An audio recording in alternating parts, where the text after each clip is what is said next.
Mais là, on va parler de Marcel Aubu, Jonathan, les amis. Vous l'avez entendu ad nauseam, cette conférence de presse qui a eu lieu à Montréal hier, au Sheraton. Ça a été repris. On voit Marcel Aubu. D'ailleurs, j'ai un autre petit extrait parce qu'on a une invitée au téléphone qui va nous faire l'analyse du comportement physique de Marcel Aubu pendant sa conférence de presse. Il était ému, hein? En tout cas, il essayait d'avoir l'air ému, ça c'est clair. Oui, c'était intense. On voyait que c'était lourd. Est-ce que c'était lourd parce qu'il est dans la merde ou c'était lourd parce qu'il avait des regrets, il était triste pour les victimes qu'il a faites? Moi, là, ce qui m'a vraiment, là, on va vous présenter un autre extrait, là, mais ce qui m'a vraiment renversé, mais profondément, j'étais renversé depuis une semaine, là, mais profondément, c'est quand t'apprends cette avocate qui vit à l'extérieur du pays, qui avait 15 ans à l'époque, au Colisée à Québec, qui s'est fait tripoter par Marcel Aubu, là. Cette jeune fille-là de 15 ans, ça aurait pu être la mienne. Parce que ma plus jeune, elle a 16 ans. Et j'imagine le gars qui va à tripoter, là, en situation d'autorité, là. C'est évident que ce gars-là, j'y saute dessus. Comprenez-vous, comme père de famille? C'est assez particulier. Là, on va vous faire entendre un autre extrait, puis on passe à Annabelle Boyer, qui est elle? C'est une synergologue. Mais oui, elle analyse les gestes, le body language qui souvent trahit des émotions plus profondes. Alors, il y a cet autre extrait de Marcel Aubu que j'aimerais vous présenter où il dit « J'ai beaucoup de peine ». Aujourd'hui, le réveil est brutal. J'ai énormément, beaucoup de peine. Et je regrette infiniment d'avoir blessé autant de personnes qui ne le méritaient certainement pas. Bon. Fait pitié un peu.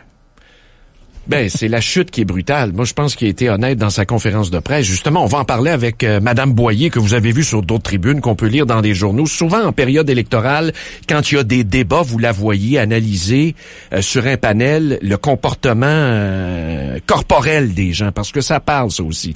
Madame Boyer, bonjour. Bonjour. Bonjour, merci d'être avec nous. On est un peu matinal. Vous avez vu cette conférence de presse-là de Marcel Aubu hier, c'était lourd quand même. C'était en effet très lourd et on avait un non-verbal excessivement expressif, ce qui nous permettait d'avoir une bonne idée de son état d'esprit. Bon, premièrement, là, moi, je suis un profane, mais on en a déjà parlé ensemble. Moi, ça me fascine. Quand je suis avec quelqu'un, souvent, je vais même débarquer de la conversation juste pour observer ses gestes, ses tics, ses attitudes, sa pression qui monte. Hier, Marcel Aubu avait de l'air blême, puis avait de l'air à avoir chaud. Oui, tout à fait. C'est tout à fait exact. Il était en effet très, très affecté. On a pu voir que dans les derniers jours, toute l'histoire de la crise l'a énormément ébranlé. Il était totalement déstabilisé et ça s'entendait dans la voix aussi. J'imagine ce qui a été la goutte qui a fait déborder le vase. Il l'a pratiquement dit en ouverture de conférence de presse. J'ai pris ma décision hier à midi de vous adresser la parole aujourd'hui. Donc, la veille, c'est l'histoire de cette jeune fille-là de 15 ans. Là. Ça a été le couteau au cœur, ça a été fini. Là. Il fallait qu'il sorte. Là. Oui, tout à fait. Ça a probablement été une décision très difficile à prendre parce que, et il l'a dit d'ailleurs en conférence, lui, il veut continuer d'avoir une vie professionnelle active et vraiment organisée. Donc, c'est clair que pour lui, là, c'est une grosse descente aux enfers, là. Mais qu'est-ce que vous avez remarqué pendant qu'il faisait son allocution? Évidemment, il y avait un texte.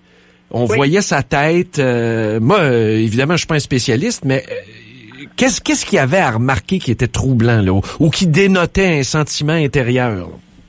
Mais en fait, ce qui était surprenant, c'est que son non-verbal était pas tout à fait comme d'habitude. Habituellement, Monsieur Aubu, c'est quelqu'un qui prend de l'espace.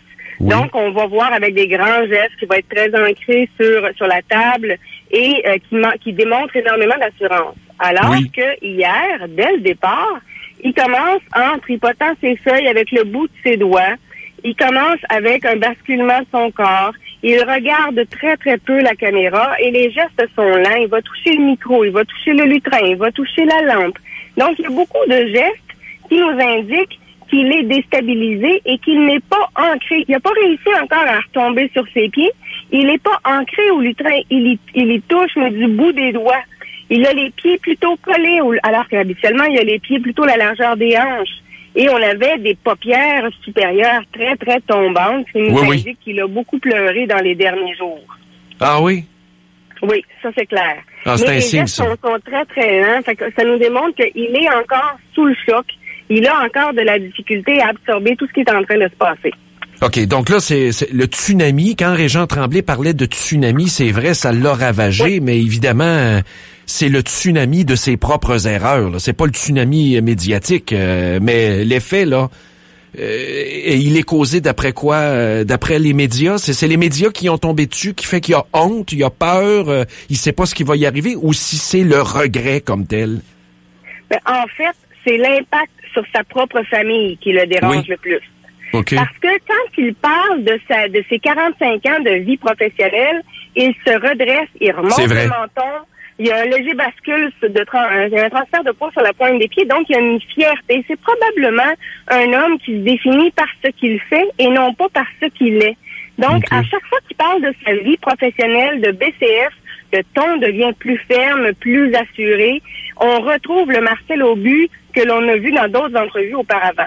Par contre, quand il dit aujourd'hui le réveil est brutal, là il recommence à tripoter sa feuille. Il oscille encore une fois dans sa position debout. La pointe des sourcils internes remonte, ce qui est un signe de peine. Et on voit énormément les dents du bas, donc de la mâchoire inférieure, et non pas les dents du haut. On est vraiment dans de la peur. Mais c'est quand il parle de sa famille que c'est le plus visible et non pas quand il parle de la crise ou quand il parle du travail. Donc, c'est vraiment l'impact sur la famille qui l'affecte particulièrement. OK, donc comparativement même aux victimes, quand ils s'excusent, je m'excuse pour mes comportements, donc ça, là, c'est moins intense que les passages sur sa famille. Oui, définitivement. C'est incroyable quand même. Hein? Donc, au fond, là, il y a peut-être, on n'est pas de 20 personnes, là, mais il y a peut-être, comme on dit, passé par là à la maison. Là, parce que pour sa femme et ses 3 filles, s'ils n'ont jamais rien détecté, là, c'est l'humiliation totale pour eux autres aussi. Là. Oui, tout à fait. Puis probablement que la conjointe et les enfants ont des commentaires à l'extérieur et le lui rapportent. Alors, c'est sûr que ça, pour lui, c'est plus difficile à vivre, là. Est-ce que vous diriez, évidemment, là, on tombe dans le plus large, qu'il y a des gens qui ont tellement une maîtrise de leur langage corporel qui sont capables de nous mystifier complètement? Est-ce que ça existe, ça, des gens comme ça? Il y a des gens pour lesquels, quand on fait l'analyse, on a des doutes, surtout quand on peut pas nous-mêmes poser des questions, quand on peut pas avoir d'autres informations et que, comme dans le cas de M. Aubu, où les gens ne répondent pas aux questions des journalistes. Non. C'est ça. Donc là, ils lisent un texte puis ils peuvent pas se faire poser des questions auxquelles ils s'attendent pas. Ça, il y en a toujours que le non-verbal est un peu plus difficile. Donc, c'est un contexte qui est plus difficile d'avoir des informations.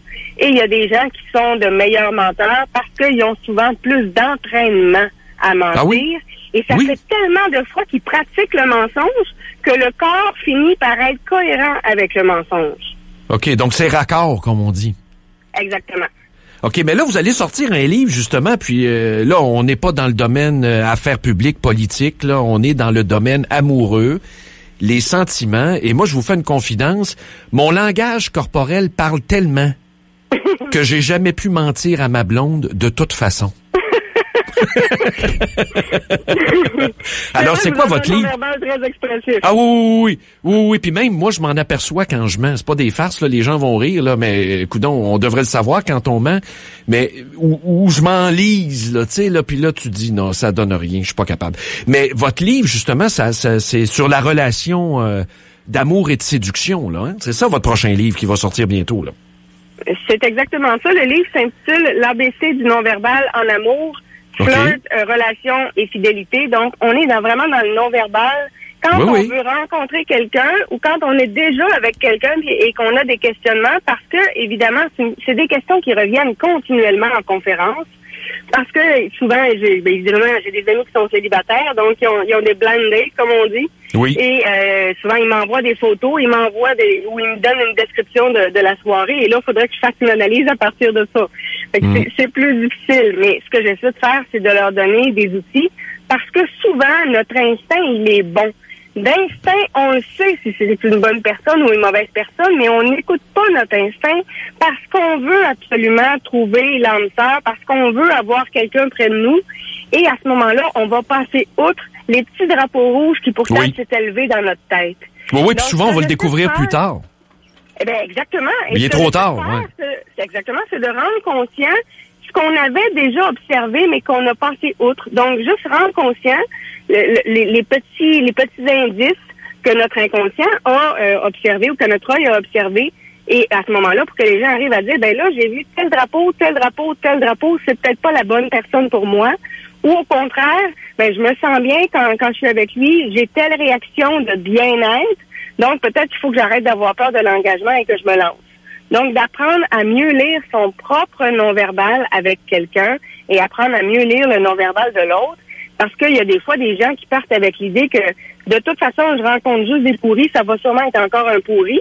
Et à ce moment-là, quand on part avec cet état d'esprit-là, l'autre personne sent qu'elle est pas en confiance et elle va nous présenter des signes de malaise qu'on peut mal interpréter parce que nous, on était dans un mauvais état d'esprit.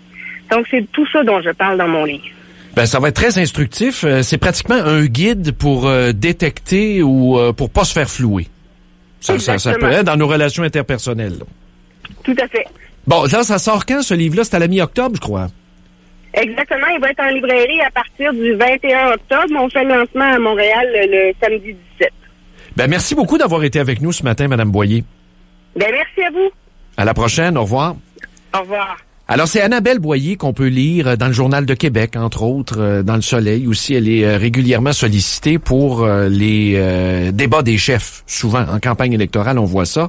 Et son livre sera disponible dans quelques jours. On est quelle date aujourd'hui? On est le 10 octobre?